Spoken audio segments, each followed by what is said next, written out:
Hello बच्चों, चलिए प्रश्न को पढ़ते हैं और समझते हैं। यदि एफ एक्स बराबर हमें एक फलन दिया है एक्स ई की घातांक माइनस और उसके बाद कोष्टक में बच्चों एक बटा मापांक एक्स प्लस एक बटा एक्स, और इसका प्रयोग तब करना है जब एक्स का मान जीरो के बराबर नहीं है, और उसके बाद शून्य होगा जब एक्स का मान जीरो के बराबर होगा।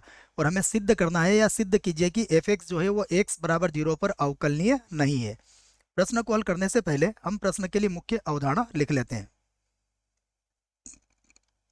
मुख्य अवधारणा जिसकी सहायता से हम इस प्रश्न को हल करेंगे। मुख्य अवधारणा में जो हम लिखेंगे वह अवकलनीयता की शर्त होती होगी। देखिए मैं लिख देता हूं कि यदि x बराबर a पर कोई फलन f अवकलनीय है, अवकलनीय है, ये बात याद रखें आप। यदि कोई फलन x बराबर a पर अवकलनीय है तब तब उसका दायां अवकलज और बायां अवकलज दोनों ही बराबर होते हैं। इसको कैसे लिखते हैं ये भी देख लेते हैं। ये होता है एफ डैश ए प्लस, या फिर ऐसा लिख सकते हैं एफ डैश ए माइनस। अगर प्लस लगा है इसका मतलब दायां अवकलज है, माइनस लगाया है अर्थात वो बायां अवकलज है। इसको लिखने का एक और तरीका है, वो भी हम लिख लेते हैं। ये होगा लिमिट एच का मान जीरो की ओर अग्रसर, ये होगा F A plus H minus F of A, और बटे में आ जाएगा एच बराबर ये जो बायां अवकलज है इसको भी ऐसे ही लिखते हैं। देखिए लिमिट एच का मान जीरो की ओर अग्रसर, यहाँ पर होगा A minus H minus F of A, और पूरे के बटे में आ जाएगा माइनस एच। तो ये बातें आप प्रश्न के लिए याद रख सकते हैं। अब हम जो प्रश्न में दिया गया फलन है उसे मैं एक बार लिख लेता हूं। तो हमें जो फलन दिया गया है देखिए वो कुछ इस प्रकार है एफ एक्स, और उसका जो मान है वो भी हम लिख लेते हैं। यह है एक्स गुणा ई की घातांक, फिर माइनस भी लगा है, फिर बड़ा कोष्टक है एक बटा मापांक एक्स प्लस एक बटा एक्स। ये है, इसका उपयोग कब करना है जब एक्स का मान जीरो के बराबर नहीं है, और जीरो होगा जब एक्स का मान जीरो के बराबर होगा। हमें किस पर जांच करना है? एक्स बराबर जीरो पर। तो हम क्या करेंगे, एक्स बराबर जीरो पर दायां अवकलज निकालेंगे और एक बार बायां अवकलज निकालेंगे। तो पहले हम क्या निकालते हैं, इसका दायां अवकलज। मैं लिख देता हूं कि एक्स बराबर जीरो पर एफ का या एफ एक्स का दायां अवकलज, दायां अवकलज।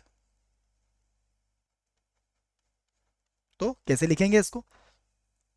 यहां से लिखता हूं मैं इसको, ये बनेगा एफ डैश और ये हो जाएगा जीरो प्लस, या फिर लिखेंगे लिमिट एच का मान जीरो की ओर अग्रसर, ये बनेगा F zero plus H minus F zero, और बटे में कितना होगा एच।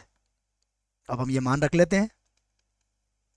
फिर से लिखा हमने लिमिट एच का मान जीरो की ओर अग्रसर। सबसे पहले मैं एक बटा एच को यहाँ लिख लेता हूँ।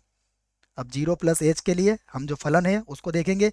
तो इस फलन के अंदर देखिए एक्स का मान जीरो के बराबर नहीं है, तो हमें ये ऊपर वाला फलन प्रयोग में लाना है। तो यहाँ एक्स के स्थान पर क्या आ जाएगा, जीरो प्लस एच, अर्थात एच लिख दूंगा यहाँ पर। तो यहाँ पर तो आ जाएगा एच, फिर ई की घातांक कितनी है माइनस, और फिर कोष्टक में कितना है एक बटा मापांक के अंदर कितना है एक्स, और एक्स के स्थान पर हमें जीरो प्लस एच अर्थात एच लिखना है बच्चों। तो जीरो प्लस एच अर्थात यहाँ पर कितना लिख लूंगा मैं, एच लिख लूंगा। उसके बाद फिर से है प्लस, यहाँ की बात करें तो ये भी है एक बटा, ये जीरो प्लस एच ही लिख लेते हैं बच्चों, तो समझना आसान रहेगा। यहाँ भी मैं जीरो प्लस एच लिख लेता हूँ, और यहाँ पर भी क्या करता हूँ मैं, जीरो प्लस एच ही लिख सकता हूँ ना, नहीं लिखो तो भी कोई समस्या नहीं है, जगह के हिसाब से आप इसको देख सकते हो। तो मैं यहाँ पर जीरो प्लस एच लिखा है, यहाँ पर जीरो प्लस एच के लिए जगह नहीं है, तो मैं एच ही लिख लेता हूँ बच्चों। ये मैंने किसका मान लिखा है, एफ जीरो प्लस एच का। उसके बाद माइनस एफ जीरो पर मान कितना होगा, देखो यदि एक्स का मान जीरो है तो मान कितना है जीरो, तो यहाँ पर कितना लिखना है आपको, माइनस लगा के जीरो। अब आप इसको आगे हल कर सकते हैं।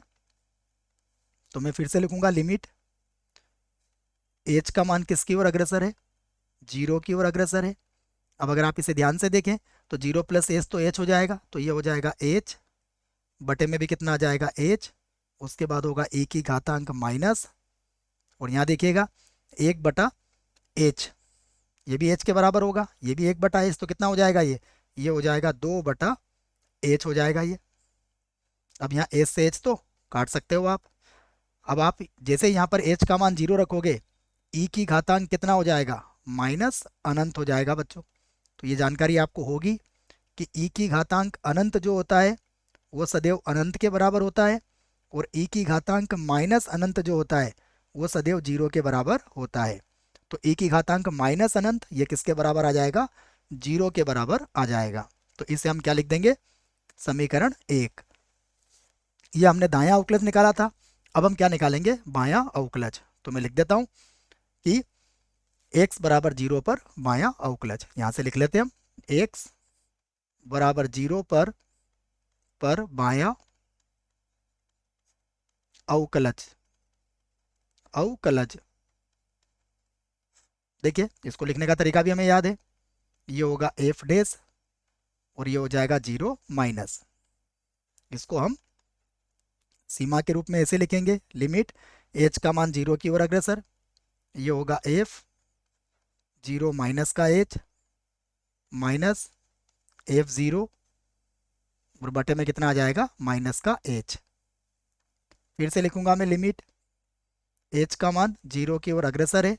सबसे पहले 1 माइनस h को मैं अलग कर दूंगा और 0 माइनस h का मान रखूंगा। तो यदि ध्यान से देखोगे तब हमें माइनस h रखना है, तो यहाँ पर हो जाएगा माइनस h, फिर e की घातांक माइनस कोष्टक में 1 मापांक के अंदर कितना आएगा, 0 माइनस h, या फिर माइनस h लिख सकते हो, और प्लस यहाँ पर भी 0 माइनस h अर्थात माइनस का h आप लिख सकते हो। उसके बाद माइनस एफ ऑफ 0 का मान कितना है बच्चों, 0 के बराबर है। फिर से लिखते हैं इसको। तो अब इसको लिखेंगे, लिमिट h का मान 0 की ओर अग्रसर।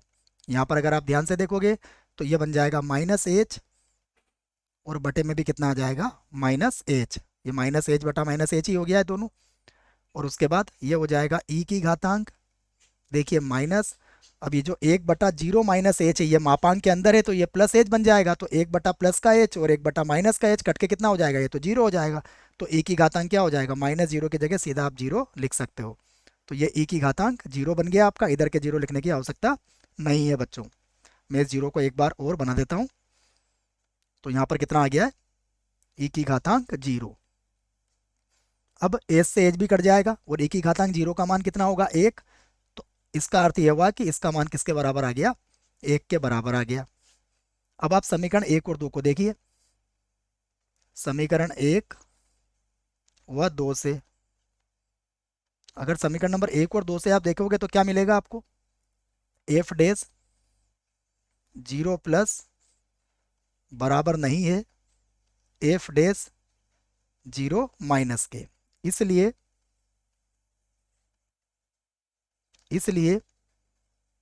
x बराबर 0 पर फलन जो हमें दिया गया है एफ एक्स